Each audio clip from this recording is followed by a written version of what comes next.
ভাবুন তো, একটা দেশ সদ্য স্বাধীন হয়েছে, চারদিকে নতুন আশা, নতুন স্বপ্ন। কিন্তু প্রশ্ন একটাই, এই বিশাল দেশটা চলবে কিভাবে? কে ঠিক করবে দেশের সরকার? উত্তর একটাই, নির্বাচন। আজ যখন রাজ্যে বিধানসভা নির্বাচন নিয়ে উত্তেজনা তুঙ্গে, তখন একটু পিছনে তাকালে দেখা যায় এক অবিশ্বাস্য ইতিহাস।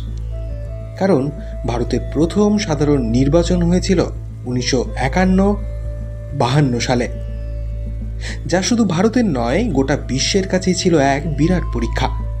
1951 সালের 25শে অক্টোবর শুরু হয় সেই নির্বাচন। একদিনে নয়, এক সপ্তাহেও নয়, প্রায় 4 মাস ধরে চলেছিল ভোট গ্রহণ। তখন দেশের অবস্থা আজকের মতো ছিল।